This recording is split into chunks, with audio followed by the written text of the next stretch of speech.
Hello and welcome दोस्तों, study roof में आप सभी का स्वागत है। और हम लोग यहाँ पर प्रैक्टिस कर रहे हैं यूपी ट्रिपल एससी पेट में जो भी मॉडल क्वेश्चंस हैं जो पूछे जा रहे हैं टॉपिक वाइज सारे क्वेश्चंस को हम लोग देख रहे हैं। ये सारी क्लासेस मैं ज्योग्राफी में पढ़ा चुका हूँ, मेरे वीडियोस पड़े हुए हैं। अगर आपको वो देखने हैं तो आप वो प्लेलिस्ट में जाकर देख सकते हैं।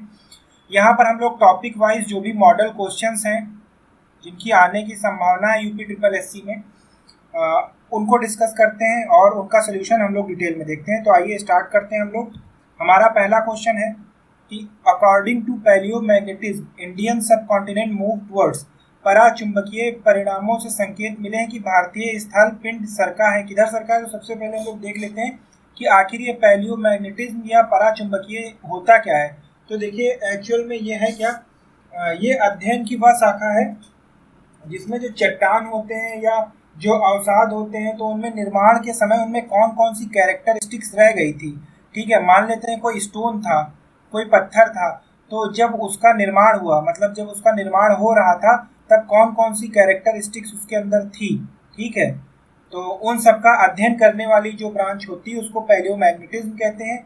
और यहाँ पर मैंने आपको बताया था कि पहले अपनी क्लास में कि पहले पूरी पृथ्वी पर सिर्फ एक ही कॉन्टिनेंट था, एक सुपर कॉन्टिनेंट था। ठीक है, एक सुपर कॉन्टिनेंट जिसको हम लोग पैंजिया कहते थे।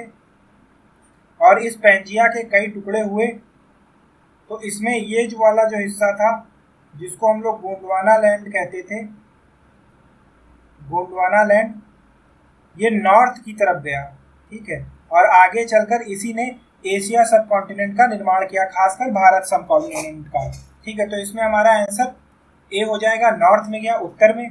उसके बाद अगले क्वेश्चन की ओर चलते हैं और अगला क्वेश्चन देखते हैं। इंडियन सब continent was a part of. भारतीय स्थल पिंड किसका भाग है? तो मैंने आपको बताया कि ये पूरा एक भाग था जिसको हम लोग पैंजिया कहते थे और ये कई हिस्सों में बट गया। तो ये वाला जो हिस्सा था उसको गोंडवाना लैंड कहा गया और बाकी बचे हिस्से को कुछ हिस्सा लॉरेशिया बनकर उभर कर आया और कुछ हिस्सा गोंडवाना लैंड बनकर उभर कर आया, कुछ हिस्सा अंगारा लैंड बनकर उभर आया। ठीक है, तो ये जो गोंडवाना लैंड वाला हिस्सा था ये नॉर्थ की ओर जाने लगा और आगे चलकर इसी ने जो है इंडियन सब कॉन्टिनेंट का जो ये आज हम देख रहे हैं इंडियन सब कॉन्टिनेंट, जहाँ पर हमारा पाकिस्तान है, इंडिया है, नेपाल है और भूटान है, बांग्लादेश, ये वाला जो हिस्सा है तो ये हमारे गोंडवाना लैंड का हिस्सा था। तो यहाँ पर हमारा आंसर ए हो जाएगा। उसके बाद अगले क्वेश्चन की ओर चलते हैं और हमारा अगला क्वेश्चन है India is divided into how many physical features. देखिए इसके बहुत जगह पर तो आंसर आपको 4 मिलेंगे, लेकिन जो सबसे सटीक आंसर है वो है 6 और ये एनसीईआरटी में आपके दिया हुआ है। ठीक है, फिजिकल फीचर्स ऑफ इंडिया जो एनसीईआरटी में टॉपिक उसमें दिया हुआ है। एक बार हम लोग देख लेते हैं। तो सबसे पहला देख लेते हैं। तो सबसे पहला तो मैदानी भाग हो गया। ठीक है, भारत का मैदानी भाग। दूसरा है भारत का पठारी भाग हो गया। तीसरा है हिमालय हो गया।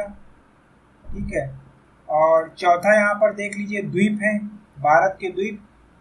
और पांचवा अगर हम लोग यहाँ से देखना चाहें तो मरुस्थल है भारत का, जो राजस्थान वाला क्षेत्र है।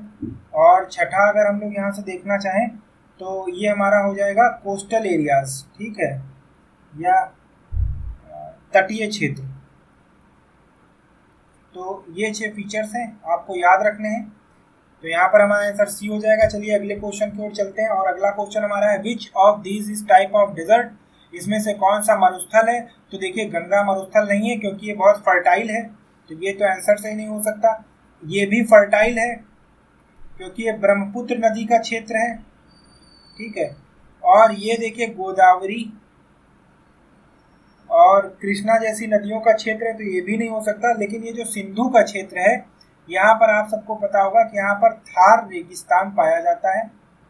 ठीक है, थार रेगिस्तान, तो यहाँ पर ये आंसर हमारा हो जाएगा मरुस्थलीय भाग, सिंधु क्षेत्र हो जाएगा हमारा। उसके बाद अगले क्वेश्चन की ओर चलते हैं। हमारा अगला क्वेश्चन है Shivalik range were formed in which age, यानी शिवालिक श्रेणी जो है उसका निर्माण किस काल में हुआ था। तो देखिए कुछ कालखंड है, जैसे अगर मैं बात करूं तो इसका निर्माण पेलियोजोइक एरा में हुआ था। और ये कब से कब तक है? तो देखिए अगर हम लोग पेलियोजोइक एरा की बात करें तो ये 5 से लेकर 1.7 मिलियन ईयर्स अगो का है, यानी तकरीबन आज से अगर हम लोग बात करें तो 50,000 साल से 1,70,000 साल के बीच में इसका निर्माण हुआ है। ठीक है, तो याद रखिएगा कि शिवालिक का जो निर्माण है, यहाँ पर शिवालिक का जो निर्माण है वो यहाँ पर हुआ। आइए सब लोगों सारे जो भी हैं उसको देख लेते हैं। अगर हम लोग बात करें ग्रेट हिमालय की, तो जो हमारा ग्रेट हिमालय है इसका निर्माण अगर हम लोग बात करें तो ये ओलिगोसीन एरा में हुआ है, ओलिगोसीन एरा में। और इसका निर्माण वर्ष है देखिए 2.45 से 4 करोड़ साल पहले। उसके बाद अगर हम लोग बात करें कि जो हमारा स्मॉल हिमालय है या लघु हिमालय जिसे हम लोग बोलते हैं, इसका निर्माण कब हुआ, तो देखिए ये मायोसीन एरा में हुआ है और इसका टाइम पीरियड है 1.4 करोड़ ईयर्स। ठीक है, तो ये सारी चीज़ें आपको देखनी है, इसलिए शिवालिक सबसे न्यूनतम है क्योंकि ये बाद में इसका हुआ है। तो ये आंसर हमारा यहाँ पर सी हो जाएगा। चलिए अगले क्वेश्चन की ओर बढ़ते हैं और अगला क्वेश्चन देखते हैं। Which range is situated in north. तो यहाँ पर अगर हम लोग क्रम से देखें तो ये हमारा जो है जम्मू कश्मीर का जो क्षेत्र है, और अगर यहाँ पर हम लोग देखना चाहें तो सबसे पहले तो ये जो है काराकोरम रेंज हमारा गया हुआ है।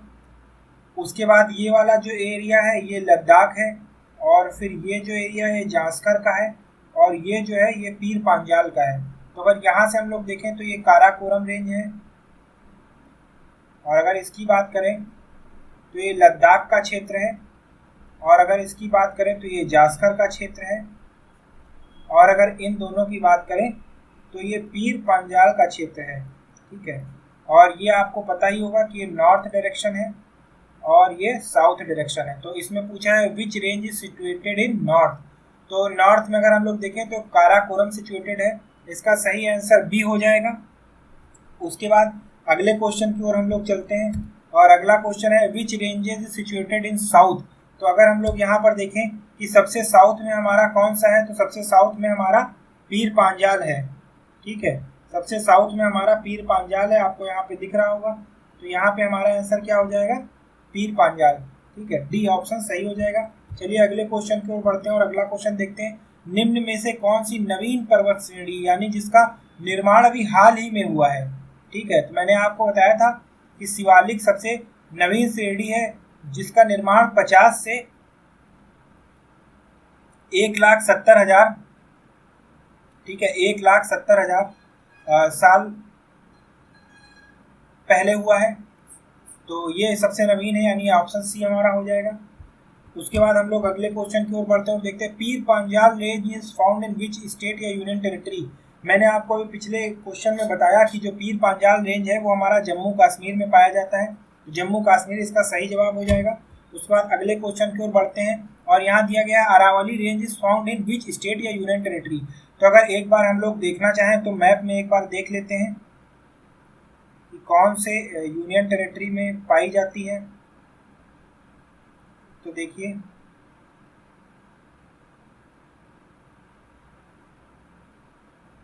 ये हमारा कुछ भारत का नक्शा है, और यहाँ पर अगर हम देखें तो अरावली की श्रेणियां यहाँ पर पाई जाती हैं। ये हमारा अरावली माउंटेन है, और यहाँ पर हमारी पीर पांजाल है, ये मैंने आपको बताया ही था। ठीक है, और यहाँ पर अगर हम लोग बात करें तो ये हमारा वेस्टर्न घाट है,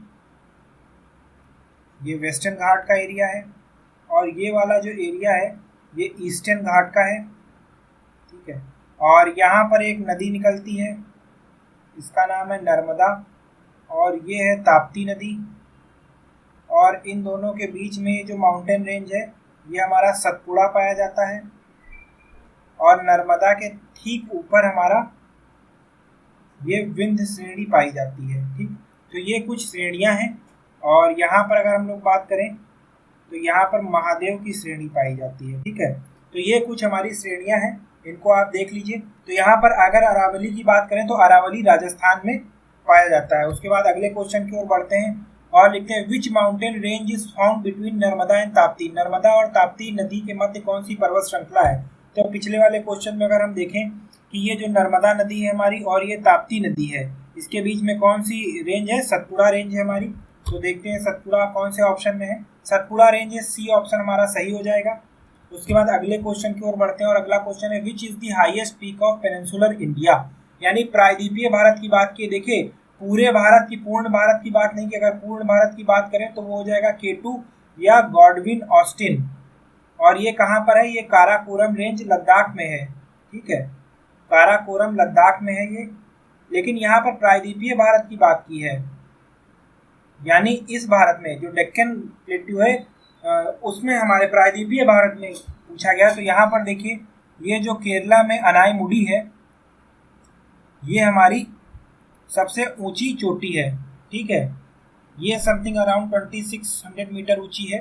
तो इसका सही ऑप्शन ए हो जाएगा। इसमें डिफरेंस देखिएगा कि पूर्ण भारत और प्रायद्वीपीय भारत में कौन सा कहा गया है। उसके बाद अगले क्वेश्चन की ओर बढ़ते हैं और अगला क्वेश्चन है अरावली रेंज वेयर फॉर्म्ड। तो ये मैंने आपको अभी बताया कि अरावली रेंज जो है वो हमारे 5.7 से लगभग यहाँ पर अगर देखा जाए तो ये ऑप्शन हमारा हो जाएगा सबसे सटीक। ये 57,000 के करीब आ रहा है। नहीं, ये जो रेंज दिया है ये शिवालिक का दिया हुआ है। और जो हमारी अरावली रेंज है वो हो जाएंगी बी ऑप्शन। तो यहाँ से बी ऑप्शन हमारा करेक्ट हो जाएगा। जो अरावली की पहाड़ियाँ हैं देख लीजिए, तो ये तकरीबन 50 लाख साल पहले बननी शुरू हो गई थी। 50 से 60 लाख साल पहले ये बनी थी और ये प्री कैम्ब्रियन पीरियड में बनी थी। ठीक है, ये प्री कैम्ब्रियन पीरियड में बनी थी, इस चीज़ को आप याद रख लीजिएगा।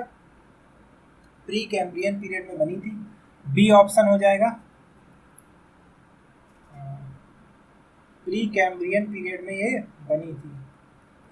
चलिए अगले क्वेश्चन की ओर बढ़ते हैं और अगला क्वेश्चन देखते हैं। अगला क्वेश्चन है at which point east and western Ghat meet. तो देखिए ये हमारा पश्चिमी घाट है और ये पूर्वी घाट है और यहाँ पर एक नॉट जैसा नीलगिरी माउंटेन है। यहाँ पर जाकर ये दोनों मीट होते हैं और नीलगिरी माउंटेन में टोडा नाम की जनजाति पाई जाती है। ठीक है, तो यहाँ पर नीलगिरी ऑप्शन हमारा बी है, तो बी ऑप्शन हमारा सही हो जाएगा। उसके बाद अगले क्वेश्चन की ओर बढ़ते हैं। By which other name western Ghats is known. तो देखिए वेस्टर्न घाट को सह्याद्री भी कहते हैं क्योंकि 16 ट्रीज यहाँ पर पाए जाते हैं और इन्हीं पेड़ों की बहुतायतता की वजह से इसको सह्याद्री नाम दिया जाता है। ठीक है, तो ये फैक्ट आप याद रखिएगा, पश्चिमी घाट को सह्याद्री भी कहते हैं।